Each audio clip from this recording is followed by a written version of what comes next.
saya udah punya utang 40 juta sekian dan saya nggak tahu gimana caranya harus bayar.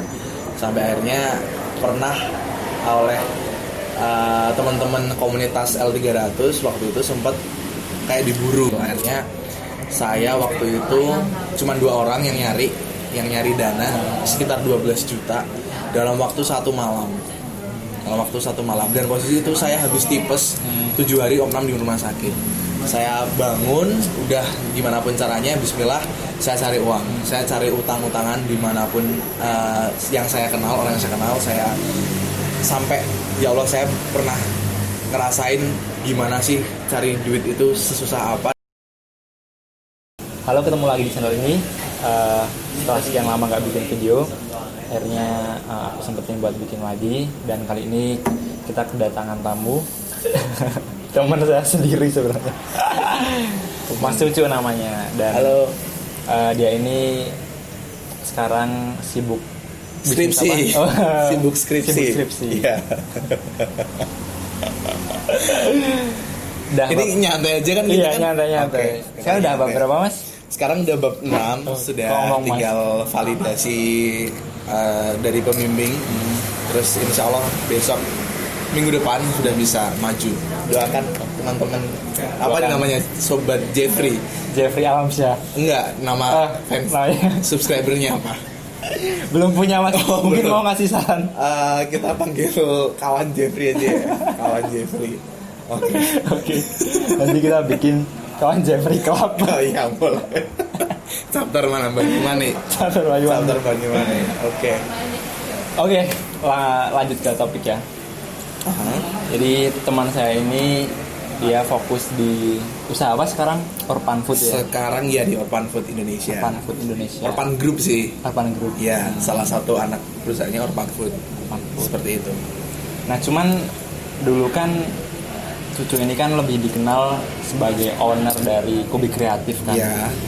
Nah, betul sekali. Kok tiba-tiba sekarang banting setir ke Orphan Food. Nah, itu ceritanya gimana? Tapi sebelum kita ngobrol lebih jauh, mungkin lebih baik kenalan dulu. Kenalan dulu ya. Biasanya karena kalau tak kenal maka tak samplo. Tak sayang ya. Bercanda. Ini konten santai kan? Iya, santai. Oke. Perkenalkan teman-teman, kawan Jeffrey semuanya. Nama saya Cucu Harisma. Saya asli dari Wonosobo sama dengan Jeffrey. Dan saya ini boleh dibilang ex direktur dari Kubik Kreatif. Seperti itu. Kenapa dibilang ex? Karena tepat di tanggal 9 September kemarin 2020 itu tepat 5 tahun kita berdiri. Udah agak lama sebenarnya, cuman karena ada beberapa hal, khususnya di masalah kita ada beberapa ya masalah internal yang mungkin habis ini kita bakal bahas, itu menjadikan saya dan tim memutuskan untuk kita harus berhenti seperti itu. Kita harus rebranding dengan semangat yang baru, dengan tim yang baru, dengan perusahaan dan usaha yang baru seperti itu, tanpa menghilangkan jati diri dan visi misi kita sebelumnya. Seperti itu. Kalau boleh tahu nih, usaha yang sekarang itu fokusnya di apa? Jadi meneruskan visi misi yang dulu itu di Orphan Group Indonesia ini, saya lebih fokus untuk saat ini karena kita sebenarnya sebagai salah satu praktisi yang terdampak pandemi COVID-19, ini akhirnya kita bergerak di pengadaan dan sebagai supplier besar, distributor besar seperti itu di basic food, herbs, rempah-rempah, vegetables, fruits juga. Tapi sekarang alhamdulillah juga kemarin ada tawaran untuk merambah ke jasa konstruksi. Jadi semua yang bisa kita ambil, ada celah kita ambil kayak gitu. Nah, makanya ini jadi grup kan? Jadi grup, ya.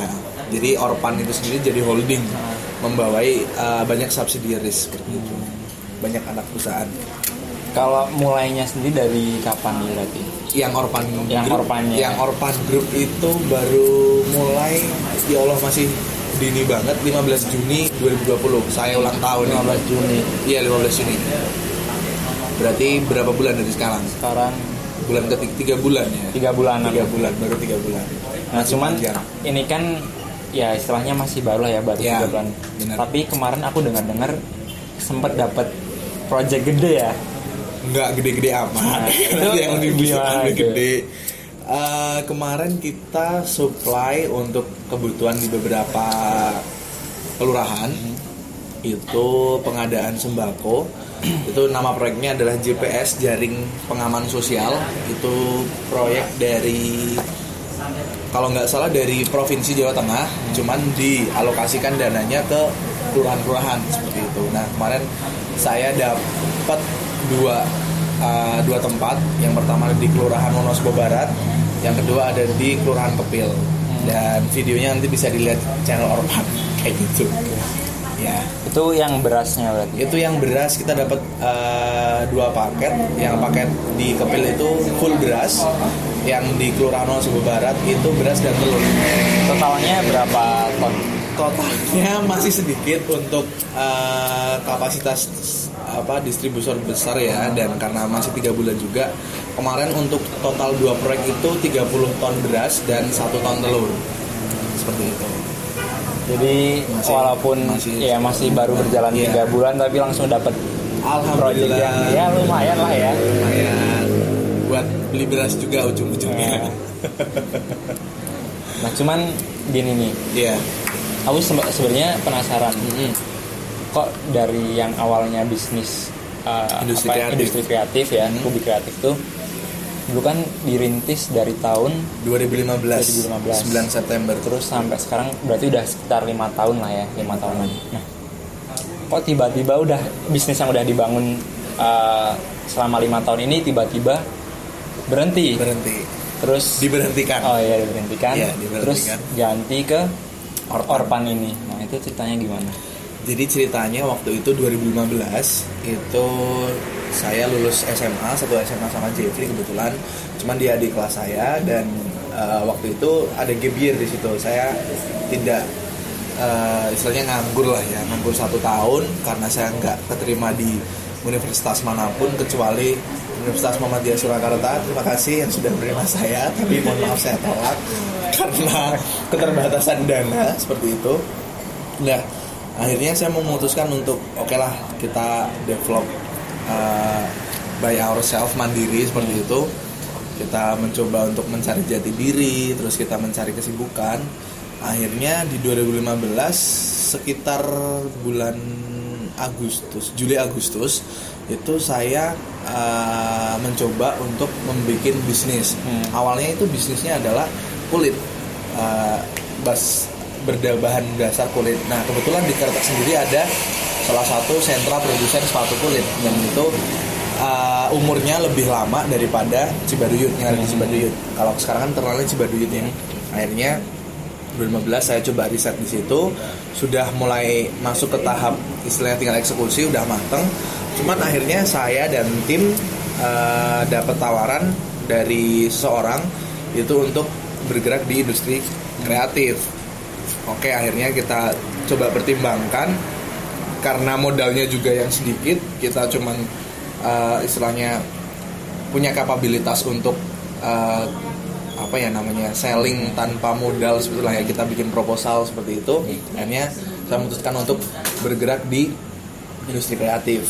Awalnya saya cuma bikin merchandise seperti tas, terus tote bag, habis itu kaos dan beberapa pernak-pernik kampanye waktu itu, karena waktu itu di Wonosobo masih ada pilkada. Saya dapat istilahnya salah satu orderan dari salah satu pasangan calon. Akhirnya bergerak sampai kita ke event organizer, karena emang basic saya sebagai event organizer di SMA waktu itu karena ikut OSIS. Nah, akhirnya di 2016 kita pegang event pertama kali, dan di 2016 juga punya job nasional pertama kali. Waktu itu kayaknya adalah stand Sekolah Tinggi Akuntansi Negara yang ada di Manado. Di Manado itu mereka order ke kita satu set seragam untuk satu angkatan. Itu rasanya seneng banget.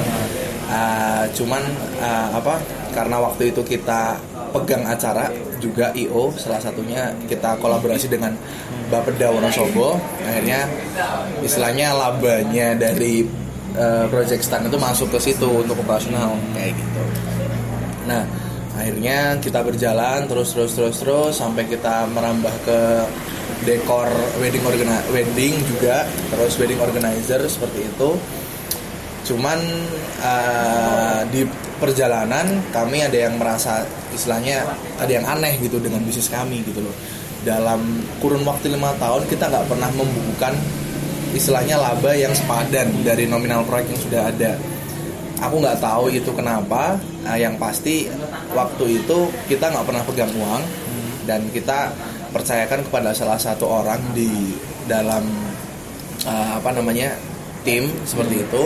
Total timnya berapa orang? Total timnya kalau berdiri 4 orang, lalu keluar 1 tinggal 3 orang, terus nambah lagi jadi 5 orang jadi 7 orang, jadi 8 orang, terus sampai terakhir kemarin 2019 itu sampai pembubaran ya, itu sisa 1, 2, 3, 4 sekitar 4 orang. Iya, 4 orang yang aktif lah. Seperti itu. 5 orang. Iya. Oke, dulu sempat dengar kalau aku begini kan istilahnya dari awal yang awalnya ngerjain project kayak bikin kaos, terus merambah ke IO, WO kan. Nah, terus dulu sempat pegang sebuah event yang katanya itu pertama di Wonosobo. Iya. Wonosobo Creative Movement ya kalau nggak salah. Ya, itu katanya sempat rugi di situ dan hampir masuk penjara gara-gara itu. Nah, itu ceritanya gimana? Jadi waktu itu gini, itu namanya acaranya WCM, Wonosobo Creative Movement.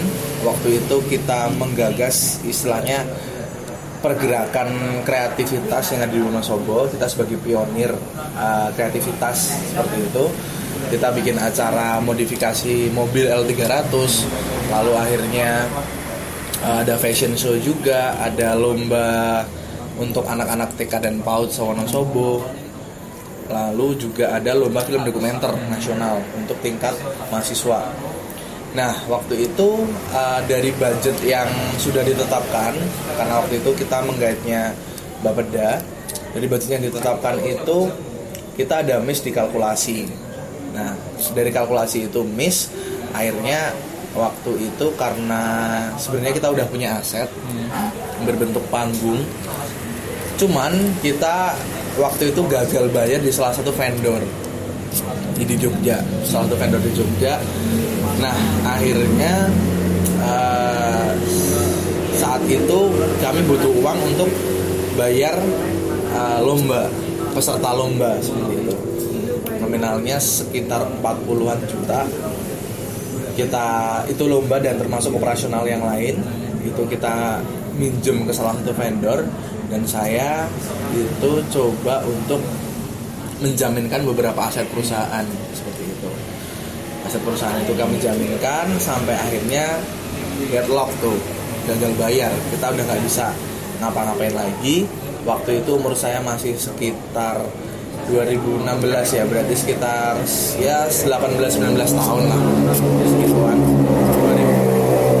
19 tahun waktu itu saya udah punya utang 40 juta sekian, dan saya nggak tahu gimana caranya harus bayar.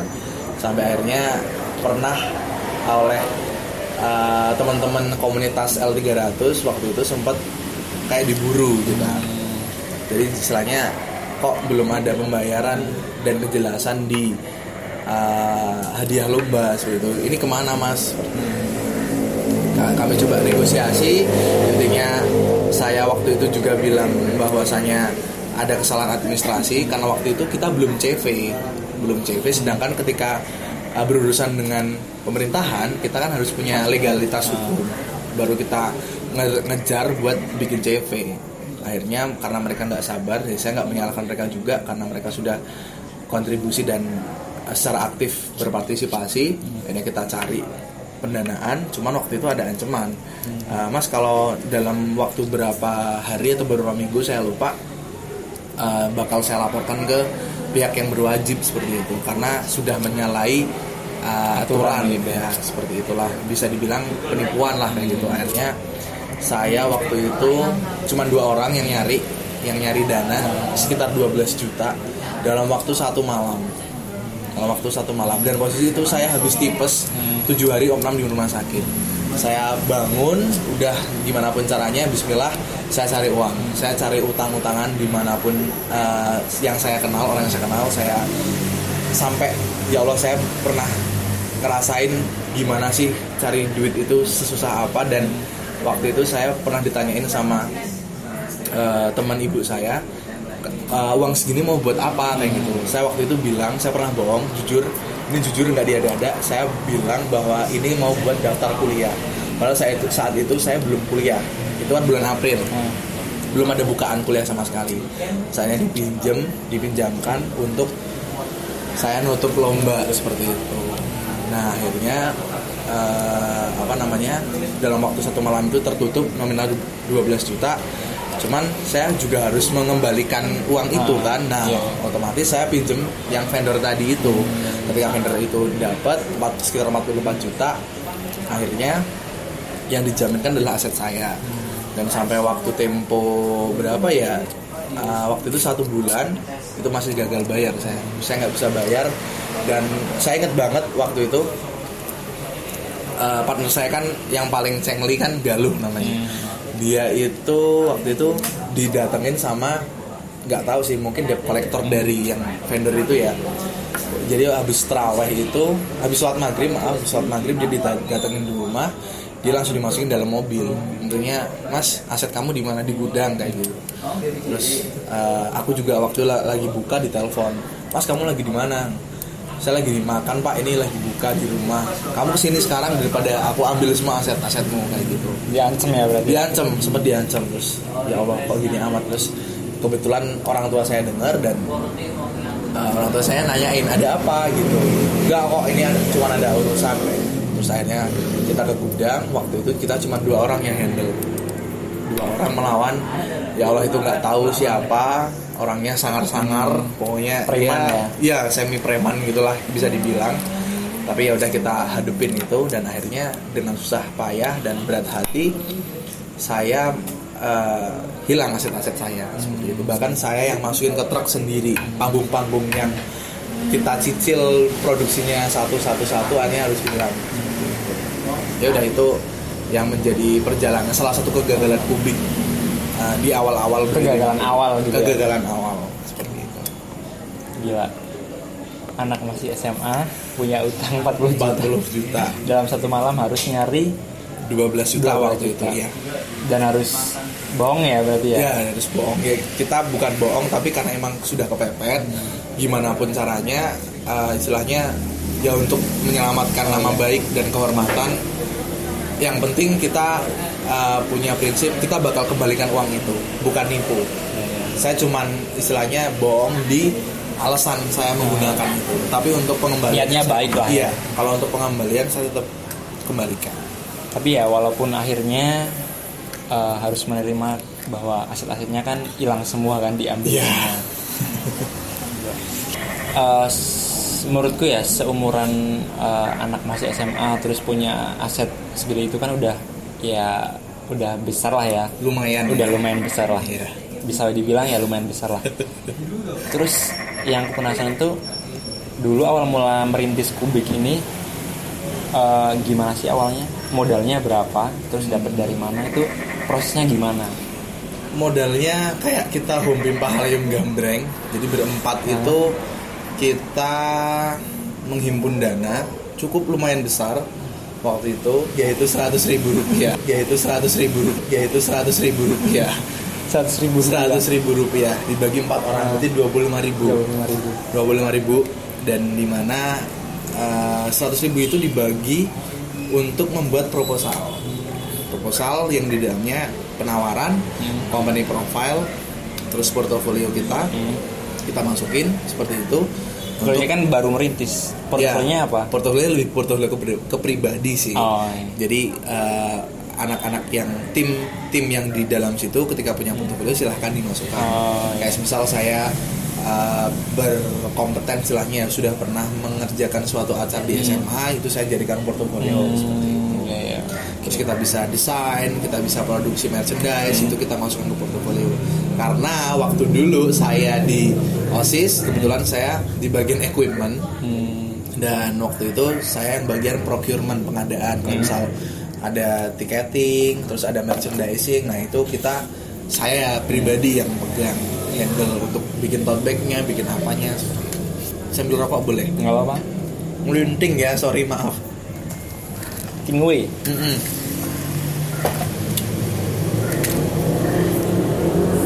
Nah, 100.000 itu dapat 10 proposal.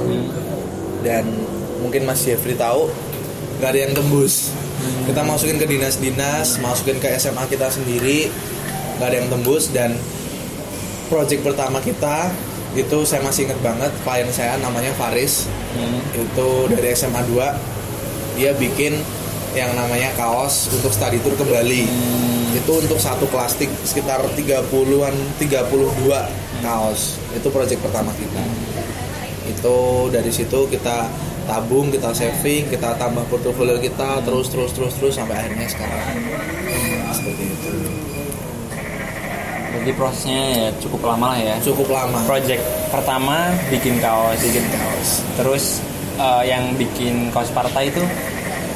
Kaos partai bukan kaos partai. Itu lebih ke, kalau teman-teman tahu mungkin habis ini ditaruh di mana di sini ya.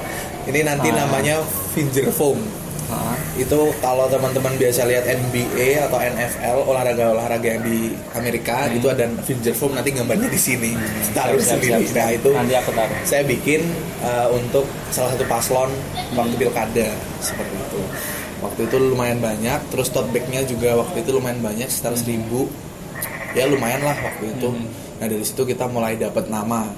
Nah dapat portfolio yang banyak. Orang-orang tahu kalau bikin tote bag di sini dan sebagainya. Nah itu yang mau istilahnya kita kembangin ke depan. Perjalanannya sih menarik ya. Maksudnya dari 2015 terus sampai 2016 itu dari yang awal modalnya cuma 100.000 ya.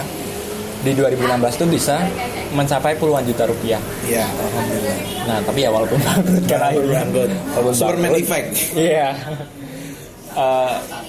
Tubuhnya cepat, turunnya cepat. Nah, itu. Nah, naiknya cepat, turunnya apalagi gitu. Nah, cuman ini kan jadi pelajaran yang besar ya buat Bro Cucu. Hikmah apa sih yang Bro Cucu ambil dari kegagalan ini? Okay. Pelajaran apalah yang bisa diambil dari ini kegagalan ini? Pelajaran yang bisa, bukan cuma saya, tim secara keseluruhan yang bisa ambil itu yang pertama, kalian jangan cepat puas. Jangan cepat puas. Gila, dari modal 25.000 itu September, dalam kurun waktu September berarti Oktober, November, Desember, Januari, Februari, Maret, dalam waktu 6 bulan saya sudah punya aset sekitar 3 digit lah, ratusan juta. Nah, berapa bulan? 6 bulan. Dari yang 100.000 jadi 3 digit. Ya, 3 digit seperti itu. Omset saya per bulan waktu itu bisa sampai 10 lah, 10 jutaan lebih. Bisa nyentuh 20 jutaan. Nah, saat itu saya sudah merasa puas. Dalam artian puasnya yaitu bisnisnya bisa sustain seperti itu. Cuman akhirnya saya belajar tentang kegagalan, bahwasanya saya belajar dari sini. Saya yakin setiap bisnis itu pasti ada kegagalannya. Entah itu di tim, entah itu di visi misi, entah itu di komplain atau apapun, itu pasti ada. Karena kan performance, kinerja dari suatu bisnis itu kan diukur dari 2 hal. Yang pertama financial dan non financial. Secara financial itu bisa diukur dari sales, terus market share, terus lain-lain lah seperti itu yang hubungannya dengan finansial. Sedangkan non financial itu lebih ke kepuasan konsumen, terus kepuasan dari stakeholder seperti itu. Nah dari situ saya belajar bahwa kita harus mengalami kegagalan dulu untuk belajar. Kita bisa belajar kegagalan dari orang lain. Misal saya belajar dari Bro Jeffrey seperti ini, atau Bro Jeffrey belajar dari saya. Tapi kita nggak tahu rasanya seperti apa. Karena secara psikologis ketika kita mengalami kegagalan, itu kita bakal membentuk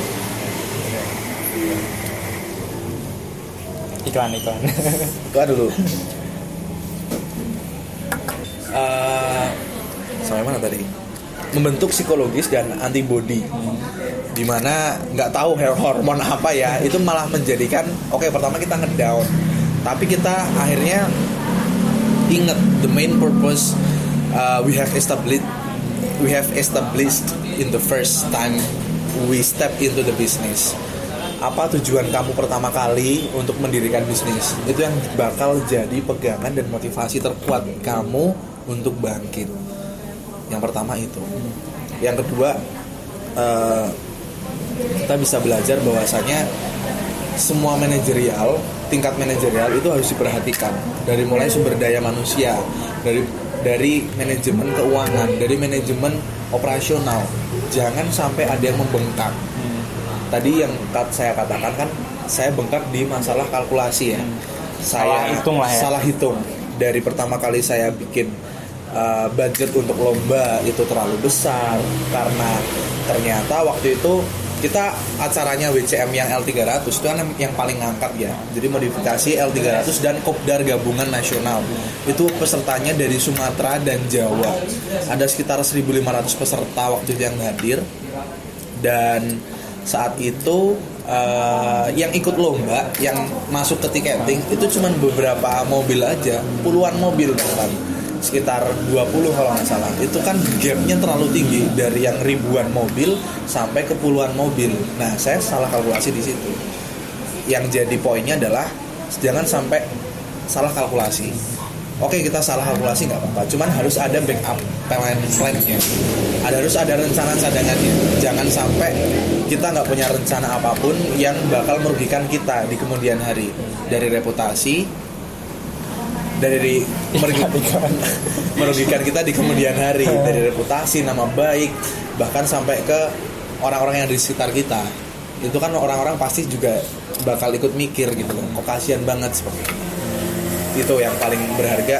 Jangan sampai salah kalkulasi, dan kita harus mengalami kegagalan dalam bisnis agar terbentuk antibody seperti itu. Nah, terus semenjak dari kegagalan yang pertama itu, bangkitnya itu gimana? Kan berat banget lah ya kalau menurutku. Usia 18 tahun, terus nanggung utang 40 juta, dan itu untuk membayar lunas utang itu harus menjual semua aset kan, karena asetnya itu dijamin kan. Itu asetnya hilang semua. Nah, bangkitnya itu gimana? Bangunnya di 2016 awal itu kan pertengahan bukan awal itu, saya hijrah ke Semarang, saya merantau, saya kuliah. Dari situ saya coba make up my mind seperti itu, kita benahin semuanya, kita pelan-pelan untuk healing seperti itu, sampai akhirnya ini chapter baru gitu loh. Saya di Semarang, saya harus survive di sini dengan segala kekurangan dan istilahnya apa ya, saya nggak mau mengulangi kesalahan yang sama. Kita harus punya visi misi yang jelas. Itu salah satu yang kita canangkan, yaitu waktu itu kita harus punya visi misi yang jelas. Kita harus punya target pemasukan dari mulai bulanan, 3 bulanan, setengah tahunan sampai tahunan. Itu saya bikin planning seperti itu, dan alhamdulillah ternyata benar. Ketika saya masuk di Polines, saya ikut himpunan. Waktu itu ada itu program kerja, yaitu wisuda jurusan. Nah, saya coba masukin untuk bikin merchandise dong, karena saya pernah handle di situ. Benar berarti waktu awal setelah kegagalan itu nggak langsung buka bisnis lagi kan, tapi rehat dulu, terus kuliah dulu, terus di kuliah baru ambil project lagi. Nah, itu jedanya berapa lama? Dari April, berarti saya masuk di Polines September. Berapa? Sekitar 5 bulanan lah ya. 5 bulanan. Terus langsung ambil project Nah, waktu 5 bulan itu benar-benar pressure buat saya. Yang pertama, banyak omongan dari pihak luar, entah itu dari orang tua kita sendiri, dari teman-teman kita, dari orang-orang sekeliling kita, bahwasanya gila ya cucu ngalamin rugi dan sebagainya. Dan akhirnya saya agak minder waktu itu, cuman saya menerapkan ilmu ketapel. Masuk koran ya dulu ya? Apa? Masuk koran kan? Enggak. Oh, belum masuk koran. Enggak sampai masuk koran karena kita lunas waktu itu. Okay. Nah, saya menerapkan ilmu ketapel nih teman-teman. Ilmu ketapel itu apa? Kita coba mundur, kita rehat sebentar, kita siapkan strategi untuk bisa meluncur jauh ke depan. Saya menerapkan itu dan alhamdulillah berhasil. Dan untuk kesekian kalinya sampai saat ini saya masih menerapkan itu. Ilmu ketapel, mantap. Tahun 2018 ya kalau nggak salah, yang masuk konstruksi. Oh, masuk konstruksi baru tahun ini. Oh, tahun ini 2000. Baru tahun ini, iya. Nah, intinya Oh, maaf 2019, iya. oh 2019. Iya, kita bikin waktu itu di Gardu Pandang, di Dieng. Di dia. 2019. Nah, Cuman itu cuman di-handle beberapa tim aja tanpa membawa nama brand kita. Jadi karena memang untuk mungkin test the water gitu ya. Oke lah, silahkan kalau mau dijalankan seperti itu, tapi tanpa membawa nama brand. Cuman kita tetap dapat ilmunya seperti itu. Nah, cuman kan aku lihatnya itu gini. Kobe Kreatif itu kan lebih ke kreatif kan ya, perusahaan kreatif. Kok tiba-tiba bisa masuk ke konstruksi? Oke. Sedangkan background kalian itu di industri kreatif kan. Yap. Nah, itu ceritanya gimana? Ceritanya gini, kita punya visi namanya 5E. Yang pertama itu educate. Di setiap project kita harus mengedukasi klien dan sasaran market kita. Kita harus mengedukasi mulai dari apa sih pentingnya acara ini, gimana sih sebuah acara itu berjalan, seperti itu. Yang kedua, setelah educate yaitu empowerment, pemberdayaan. Kita sebisa mungkin memberdayakan teman-teman kita, terus adik-adik kelas kita dan orang-orang yang di sekitar kita untuk istilahnya paling nggak dapat ilmu dulu, baru nanti ke financial support kayak gitu. Yang ketiga yaitu empower, habis itu entertain, dimana setiap project yang kita bikin harus punya sisi hiburan. Dalam artian hiburan nggak sesempit yang kita lihat kayak konser dan seperti itu ya. Tapi misal Mas kalau merchandise gimana nih entertainnya? Oke, dari desain kita coba yang desain yang eye catching seperti itu. Terus visualnya juga bagus. Nah, itu lebih ke transfer rasa psikologi lah. Kita sasarannya adalah ke psikologi biar orang-orang yang melihat itu tertarik seperti itu. Yang keempat adalah setelah itu adalah entrepreneurship itu kita sebagai perusahaan sebisa mungkin harus ada nilai entrepreneurship di situ. Kita nggak memungkiri kita harus tetap cari laba dan sebagainya untuk keberlangsungan bisnis kita. Dan yang terakhir adalah elevate. Apapun yang kita kerjakan setelah dikerjakan oleh orang lain, ketika kita punya project yang sama, kita harus elevasi, kita harus naik levelnya. Entah dari itu layout, entah itu dari desain posternya atau apapun itu, kita harus naikin level kita. Karena value dari suatu perusahaan itu dilihat dari bagaimana kita berinovasi agar lebih dikenang di masyarakat. Nah, gimana untuk masuk ke konstruksi saat itu? Di Gardu Pandang waktu itu kita lihat. Buat teman-teman yang belum tahu, Gardu Pandang itu di Setieng ya. Di Setieng arah ke Dieng, karena jalan. Nah, itu ada kafe, ada warung makan. Cuman waktu itu kita rasan-rasan, kita discuss sama pemiliknya. Terus Pak, ini kalau ditingkatin masih bisa nih. Karena beliau masih punya lahan kosong seperti itu. Dan akhirnya dari situ kita coba gagas ide bikin seperti jembatan, bukan jembatan sih, kayak teras gitu tapi outdoor. Mungkin kalian bisa lihat di Instagram atau di mana nanti Jepri yang taruh di sini fotonya. Nah, itu dengan nafas kreativitas kita desain, kita kasih tahu fungsinya, edukasi itu tadi, dan akhirnya sampai ke tahap elevasi tadi, bahwa rumah makan yang biasa bisa punya nilai jual lebih karena ada sentuhan kreativitas tadi di situ. Nah, akhirnya dari situ beneran kita sebenarnya ada 2 tahap. Yang pertama bikin teras, yang kedua bikin jembatan kaca waktu itu. Cuman karena keterbatasan dana dari sang pemilik dan kita keburu untuk beralih ke kesibukan kita di wedding, jadi nggak tahu ini kelanjutannya seperti apa. cuman paling nggak kita udah punya grand desainnya seperti itu.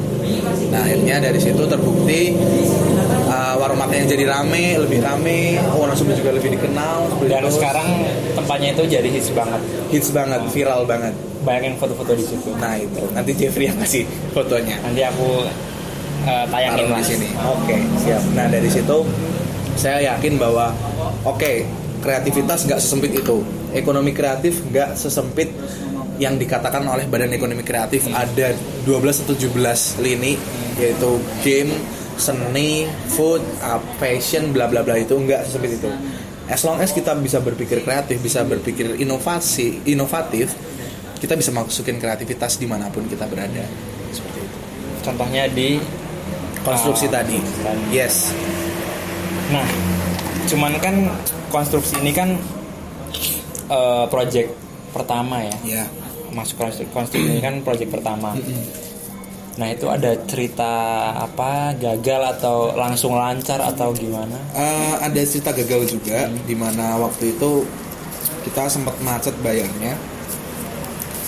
Jadi gini, waktu itu ada tim yang dapat tender itu, cuman ketika tender itu didapatkan, saya bilang bahwasanya monggo silakan dihandle kalau mau dihandle. Cuman di situ saya secara langsung bilang kalau saya tidak terlibat di situ. Maksudnya saya saya nggak mau cawe-cawe, itu silahkan diurus kalian seperti itu. Karena saya lebih suka mandatori sebenarnya dalam memimpin suatu organisasi. Akhirnya waktu itu berjalan, duitnya dari pemilik udah bayar full. Cuman waktu itu untuk bayar ke vendor, untuk ke tukang dan jasa konstruksinya tadi itu kita masih gagal bayar. Nah gagal bayarnya kenapa? Saya kurang tahu transparansinya seperti apa. Cuman yang jelas dari pengakuan dari yang pihak vendor itu, intinya uangnya belum dibayarkan seperti itu. Saya coba konfirmasi juga nggak ada jawaban yang memuaskan saya seperti itu. Nah akhirnya ya udah, itu proyek masih menggantung, tapi sudah jadi. Cuman untuk masalah pembayaran finishing seperti itu masih belum terselesaikan sampai saat ini. Iya, Mas.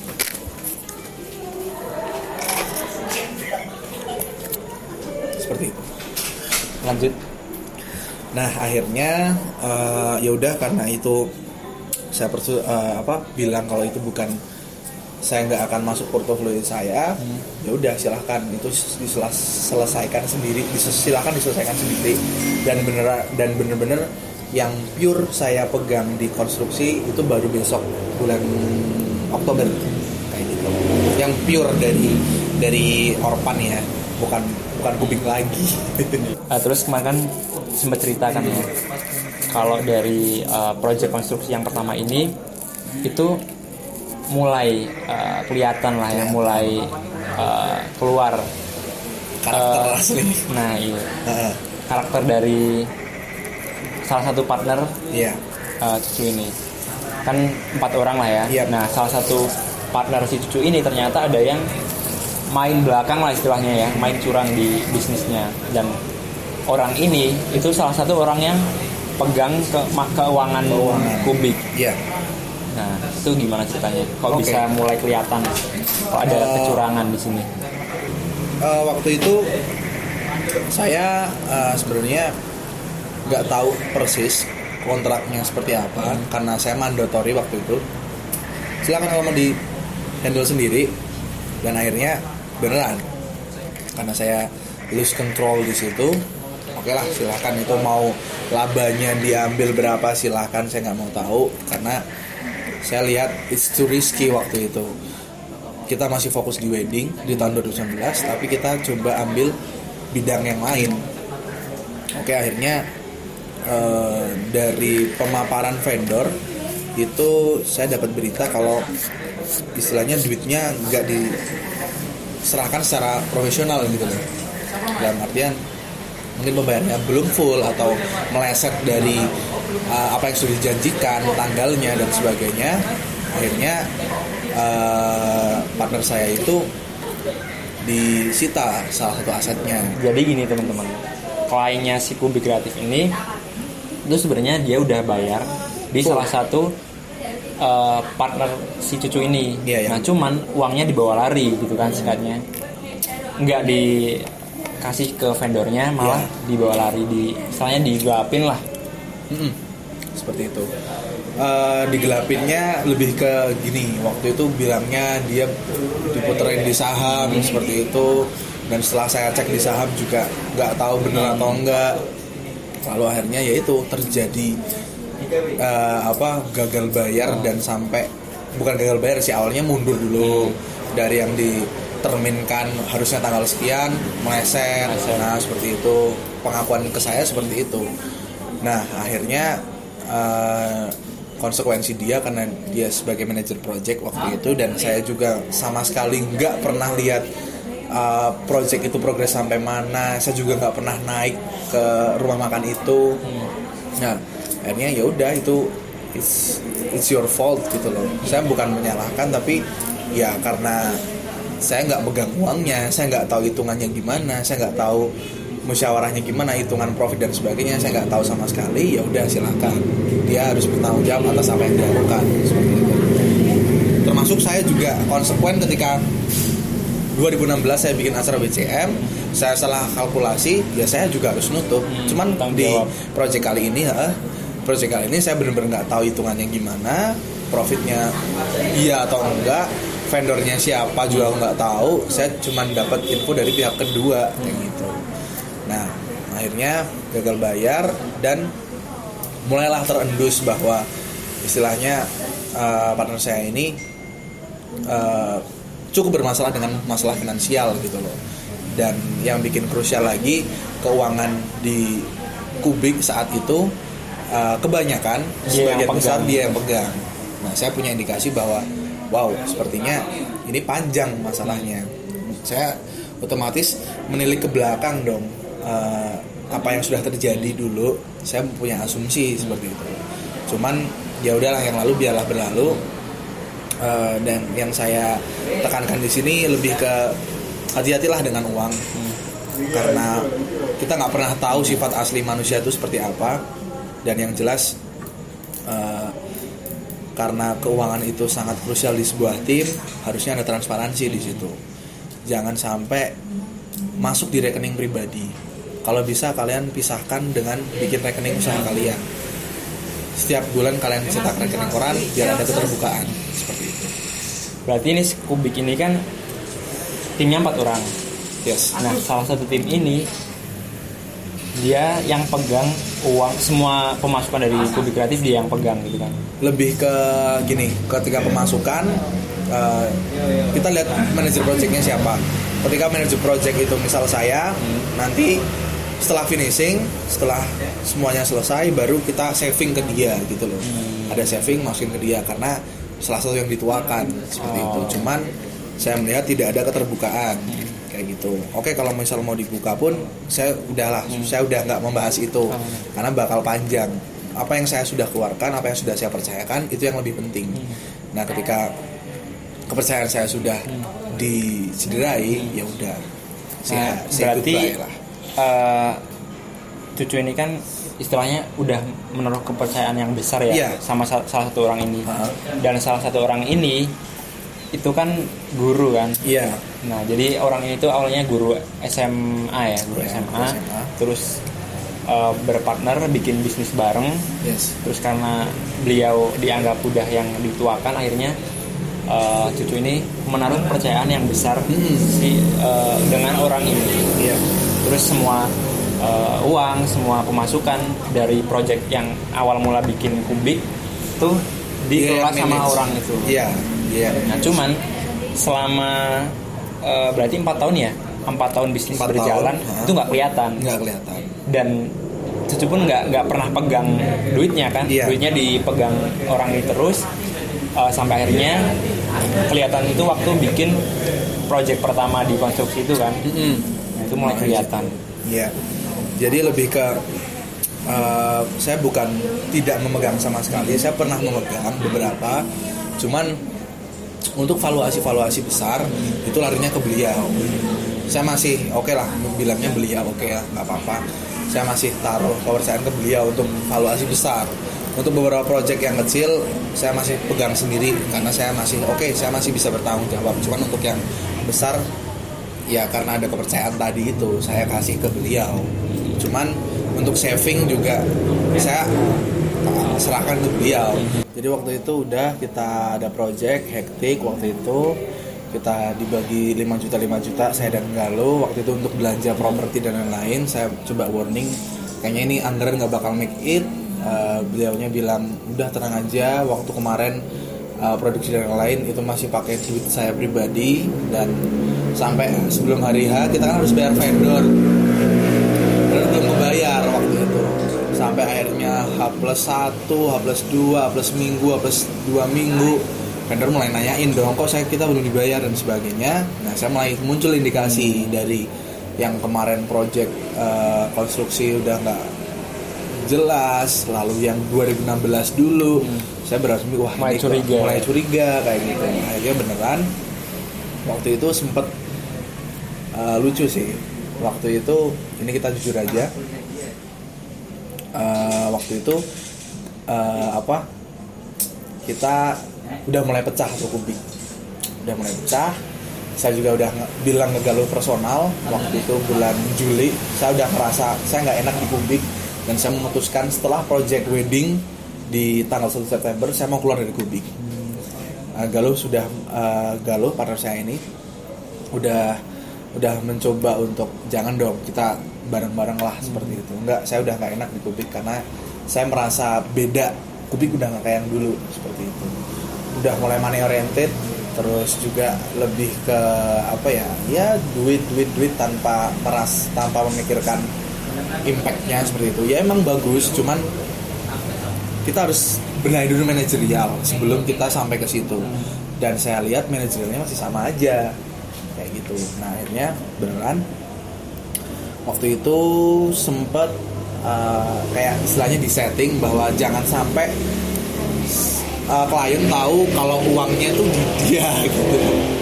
Uangnya jangan sampai tahu klien tuh duit 40 juta itu ada di beliau tadi. Nah akhirnya kita disuruh untuk bisa dibilang telling lie lah seperti itu, bahwasanya ada pembekakan anggaran, terus kita minta uang tambahan di belakang senilai berapa coba 30 juta. Itu doesn't make sense. Itu tambah 10 juta lagi bisa resepsi sekali lagi toh, mending nikah 2 kali ya enggak. Itu akhirnya kita dimarahin sama klien waktu itu, mas ini kok anggarannya nggak genah-genah toh, nggak jelas banget, masa ada tambahan sekian kayak gitu, nggak make sense. Dan saya udah tahu itu kalau itu udah mulai curiga kok ada 30 juta nambah di belakang. Akhirnya alasan si doi itu dia bilang ya kan ini untuk kalian, gaji kalian ke depan, bla bla bla dan sebagainya. Saya mencoba untuk memperjuangkan hak kalian yang lebih dan sebagainya. That's kind of bullshit gitu. Akhirnya waktu itu kita di-press terus sama orang tua dari klien itu. Intinya saya nggak mau nambah uang segini, dan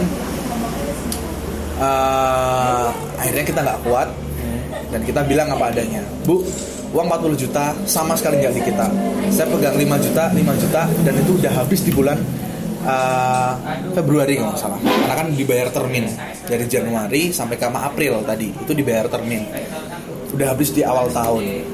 Sisanya di mana? Sisanya ada di beliau.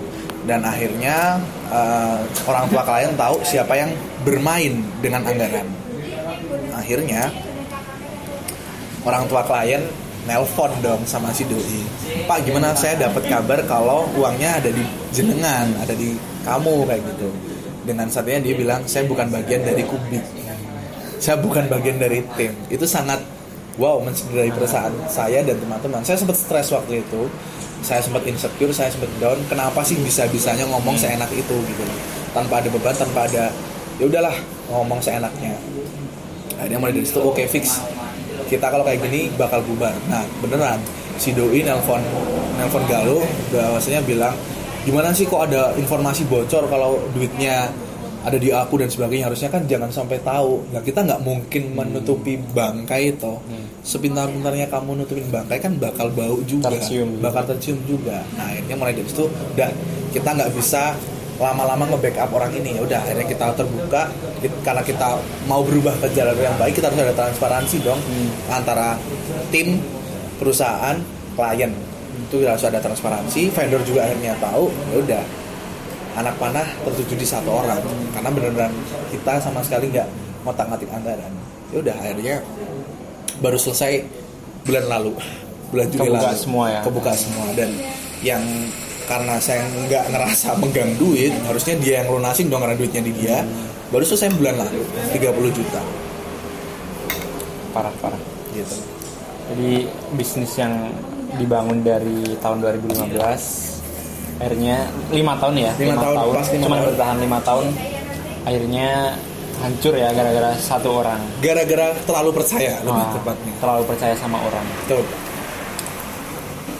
By the way, total kerugiannya berapa? Total kerugian mulai dari awal itu bisa dibilang banyak, 100.000. Itu kan modalnya. Iya, itu kan modalnya. Jadi gini, awalnya saya mikir gini lah. Oke, kenapa saya mengambil modal kecil dalam memulai usaha? Ketika kamu dikasih uang 100.000 dan 100 juta, kalian pasti kebanyakan bakal mikir 100 juta. Karena kalian pengen langsung ya, bikin usaha, buka cabang, sewa tempat, dan lain-lain. Cuman secara psikologis kalian bakal mikir 100 juta yang sudah dikeluarkan itu, katakan 50 juta, kalian bakal mikir, gila tinggal 50 juta. Tapi kalau kita mikirnya, kalau kita ngambil opsi yang 100.000 dan itu habis, ya udah kita cuma kehilangan 100.000. Yang salah satu menjadi alasan saya kenapa saya ambil cuman modal kecil. Karena kalau kita di kemudian hari hilang, hitungannya kita kehilangan modal 100.000. Kayak gitu. Kalau untuk masalah kerugian yang sudah berjalan itu kan per project hitungannya.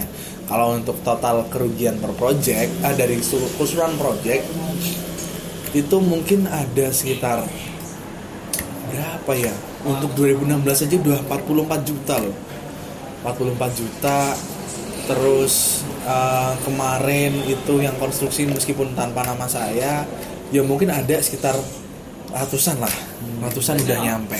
udah nyampe segitu kerugiannya.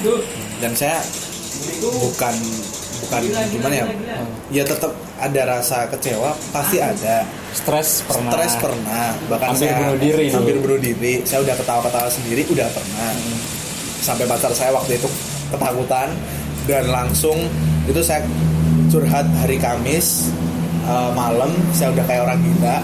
Jumatnya saya nggak kuliah, karena waktu itu ada kuliah hari Jumat sorenya pacar saya dari Bandung masuk ke Semarang untuk nemenin saya biar nggak stres. Seperti itu. Kalau untuk kerugian ratusan lah, udah ratusan. Karena mungkin dihitung dengan waktu, dengan tenaga yang udah dikalkulasi, ratusan lah bro. Dan ini 5 tahun.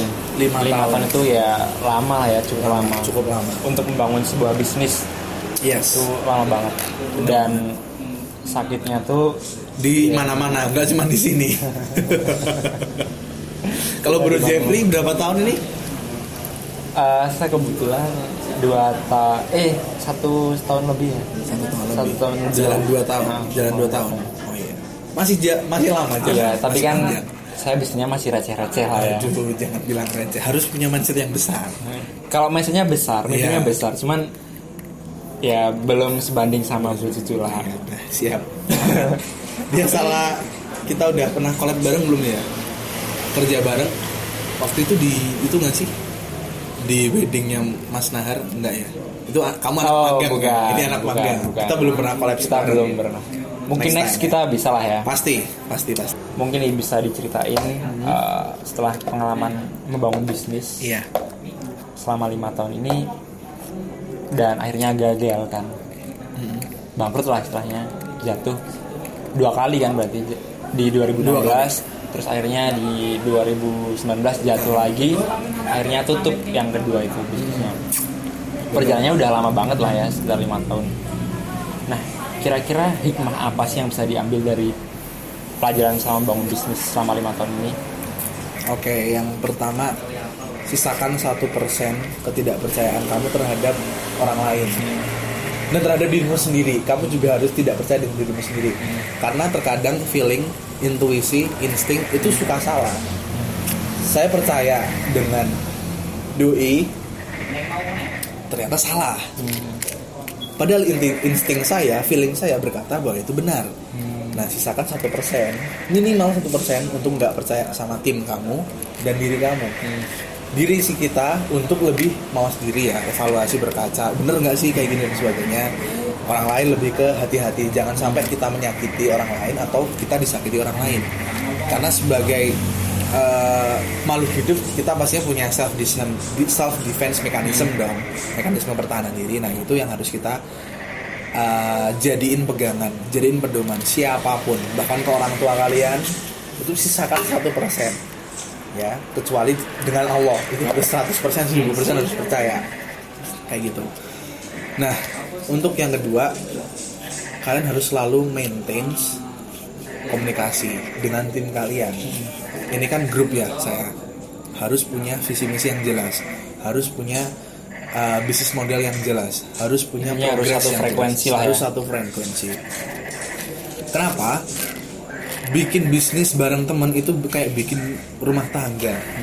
Ketika satu nggak cocok, itu bakal mempengaruhi yang lainnya, bakal mempengaruhi pola pikir yang lainnya, dan yang paling bahaya mempengaruhi visi misi sampai nilai perusahaan itu sendiri. Kalian harus satu misi, satu visi, yang nantinya jalan juga enak. Ketika dia salah, kamu koreksi juga dia menerima. Kita salah dikoreksi juga menerima. Jangan sampai kita nge-warning aja, bro ini kayaknya budgetnya nggak make it deh gini, dia malah nggak terima. Itu yang salah. Karena apa? Kurang komunikasi yang pertama. Yang kedua, yang selanjutnya, yang ketiga, bisnis itu jangan self-centered ke satu orang, harus semuanya merasakan. Itu sudah saya terapkan di publik, bahwasanya setiap project Pimpro harus ganti-ganti. Ketika misal wedding ini Pimpronya ganti, dekor ini ganti, project apa ganti, sebisa mungkin harus ganti. Untuk apa? Transfer ilmu, transfer pengalaman, transfer ke profesionalitas. Karena leader yang baik adalah yang create another leader. Jadi bisnis itu diumpamakan sebagai universitas, jangan diumpamakan sebagai kerajaan. Ketika kerajaan itu punya raja yang bagus, belum tentu anaknya bagus. Karena ya dari didikan orang tuanya, didikan rajanya ke pangeran itu kadang salah. Terus juga kultur yang berubah seiring zaman. Tapi ketika kita memindsetkan bisnis kita sebagai universitas kan lebih adaptif ya. Mereka ada riset di situ, bagaimana sih menciptakan kader-kader yang baik, dosen yang baik, dosen yang bisa istilahnya memfasilitasi ranah pendidikan dengan ilmu yang lebih capable seperti itu.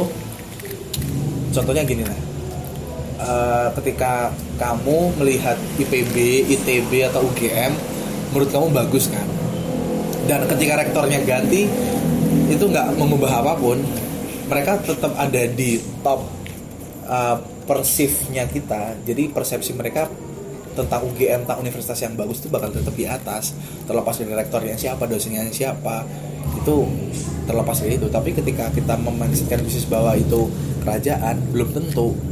Nah, salah satu yang penting adalah create another leader. Jangan sampai di situ centered ke salah satu orang, salah satu figur.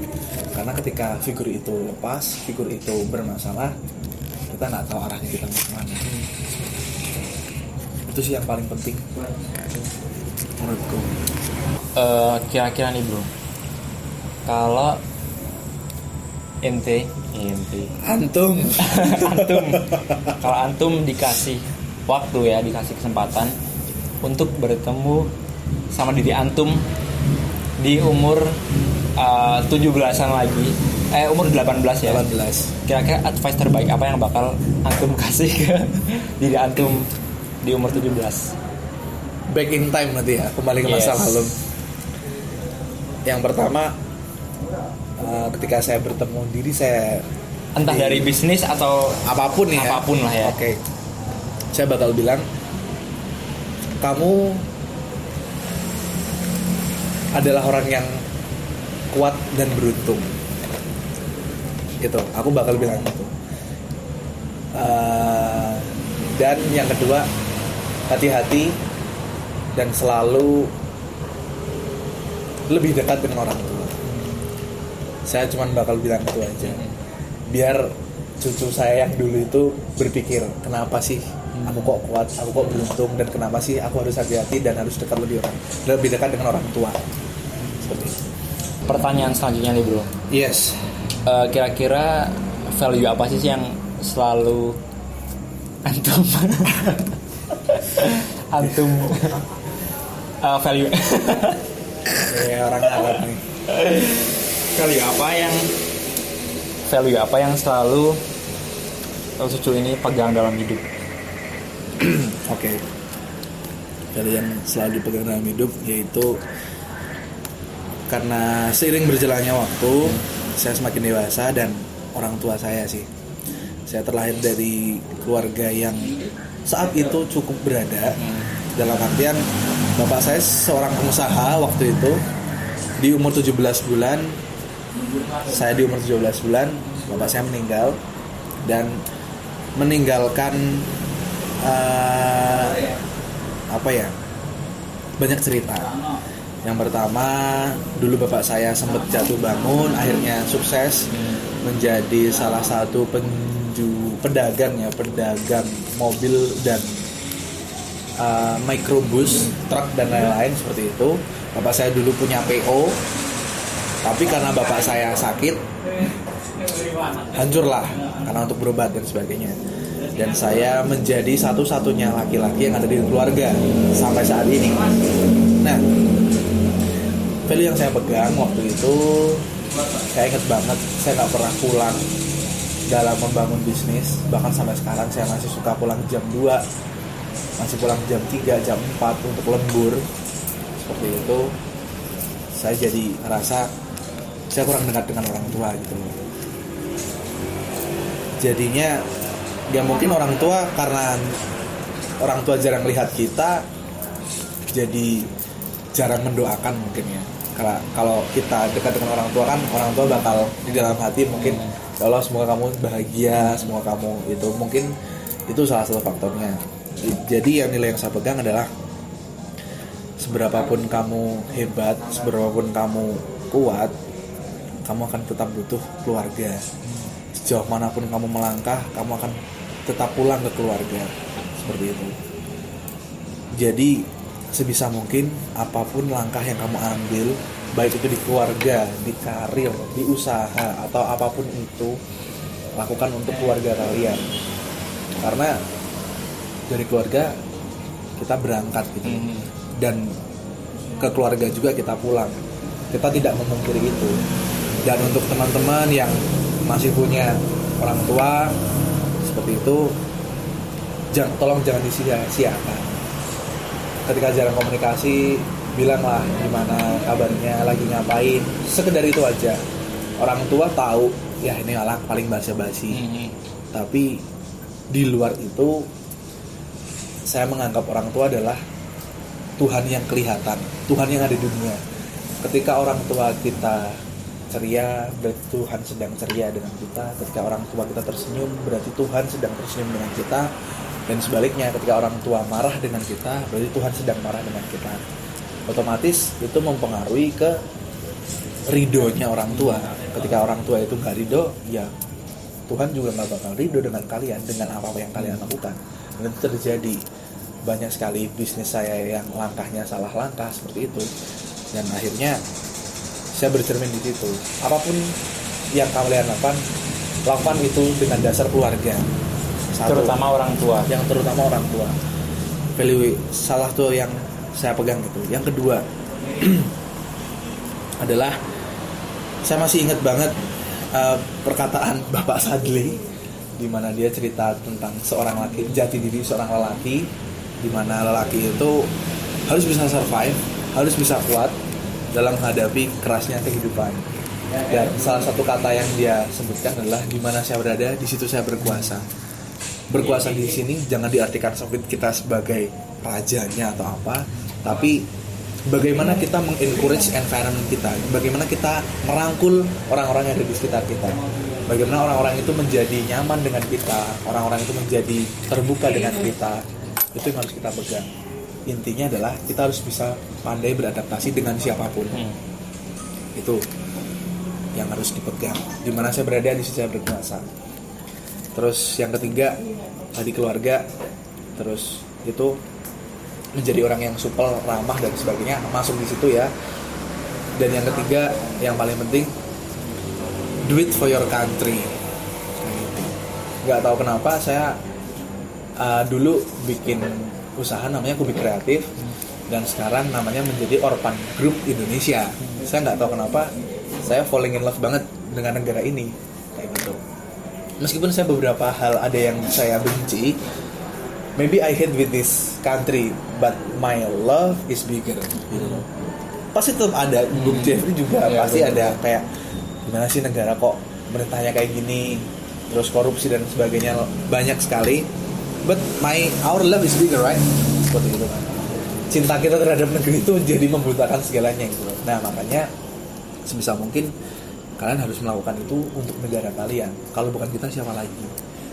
Gak mungkin negara lain. Seperti itu. Dan kita sebagai generasi muda, kita harus bisa mempertahankan dulu, paling enggak baru kita mengisi seperti itu dengan apa yang kita bisa. Kita cuma bisa buang sampah di tempat, itu sudah bisa istilahnya do it for our country gitu. Kita bisa melakukan untuk ramah kepada orang lain, ya do it for your country. Karena apapun langkah kecil yang kita ambil ketika kita lakukan itu dengan dasar kita melakukan untuk pengabdian terhadap negara, impact-nya akan terasa beda. Mantap. Seperti itu. Next questions. Yes, sir. Apa sih makna sukses dari Bro Cucu ini? Oke, makna sukses. Jujur kalau ditanyain seperti ini, saya insecure karena saya sendiri banyak gagalnya dan saya ngerasa itu anjing. Itu anjing.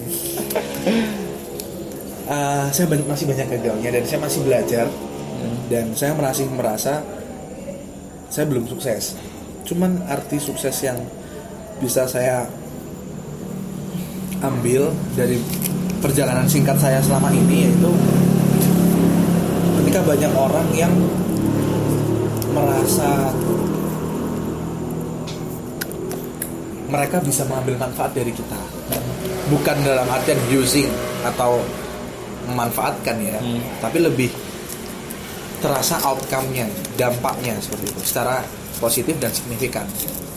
Ketika dari lah paling gampang kita mengedukasi teman-teman agar biar dapat soft skill, terus sampai ke nanti ke masalah finansial terbantu, itu merupakan salah satu arti kesuksesan buat saya. Yang pertama itu kebermanfaatan. Terus yang kedua, arti sukses buat saya yaitu ketika apa yang saya idam-idamkan, apa yang saya taruh dalam benak saya dan mungkin hanya saya yang tahu, itu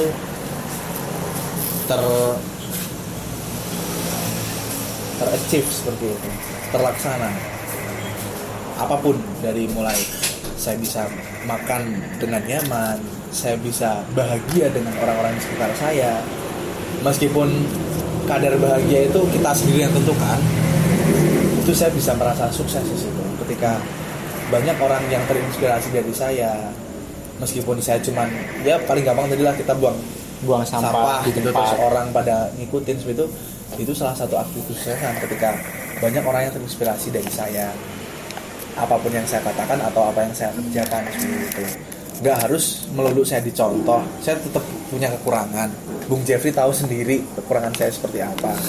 Cuman ketika ada hal yang baik yang bisa kita ambil dari seorang, terutama saya yang dianut seperti itu, saya merasa bahwa oke, saya punya kesuksesan di situ.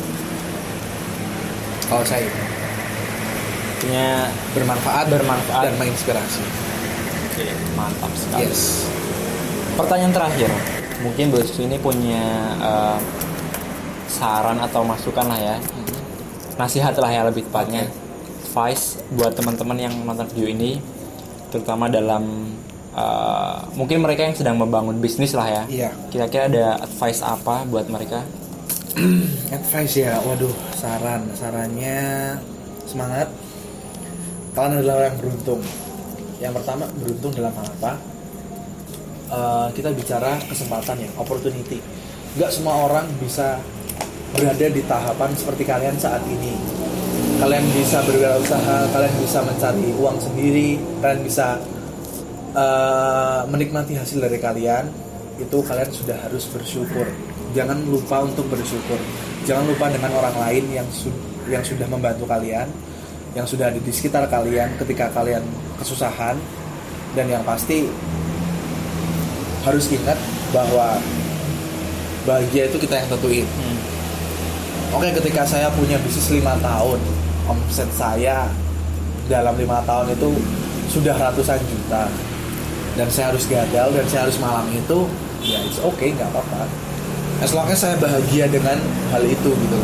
Saya dapat banyak teman, saya banyak dapat relasi, saya dapat banyak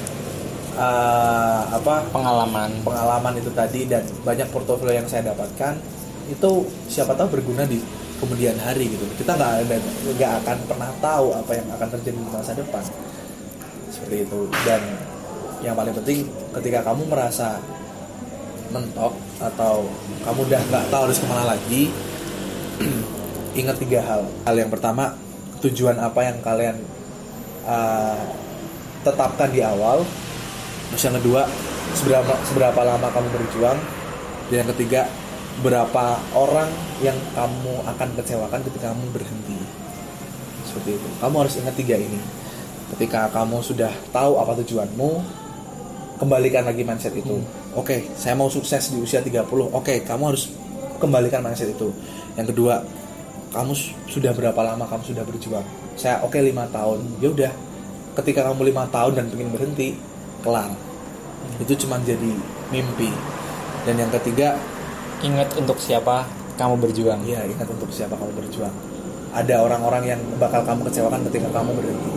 Karena prinsip mimpi itu gini. Menurut saya mimpi itu tidak akan pernah mati. Mimpi itu tidak akan pernah mati. Harap diingat, mimpi itu tidak akan pernah mati. Mereka hanya akan mati suri. Ketika kamu mengalami kegagalan, kamu bermimpi kamu punya mobil Mercy di umur 35 tahun, ternyata kamu baru bisnis 5 tahun dan gagal dan kamu berhenti, itu mimpi itu bukan hilang, cuman mati suri. Dan ketika kamu tua nanti, kamu menyesal untuk tidak melanjutkan perjuanganmu, mimpi itu bangkit menjadi sebuah penyesalan. Kalau aku melihatnya seperti itu.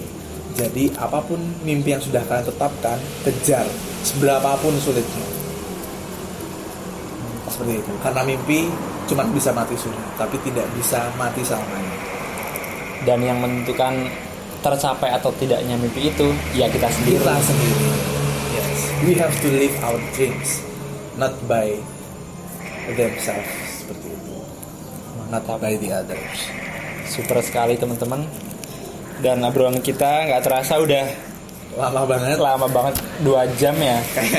2 jam nanti yang pusing saya, yang edit saya. Mungkin kita tutup sampai di sini dulu ya. Kita belum sharing ya. Nanti di channel saya. Di channel bakal ganti ya. Oke, tenang. Tunggu aja nanti sekalian promosi channelnya. Iya, siap. Channel kami ada di Orphan Indonesia. Nanti aku tulis di sini. Ya, di bawah. Silakan nanti kalau kalian mau sharing atau minta dibikin konten apa, yang jelas jangan konten ngeprank sampah, bisa komen dan subscribe langsung di channel kami.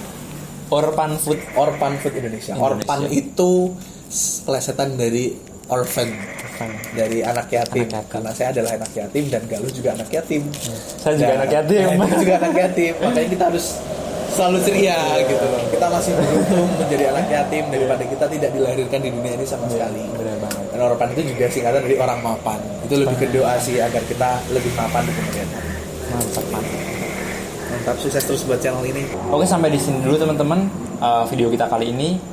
Buat kalian yang merasa bermanfaat dapat channel ini, jangan lupa subscribe, jangan lupa like juga, share mungkin juga. biar manfaatnya lebih tersebar lebih banyak lagi. Amin.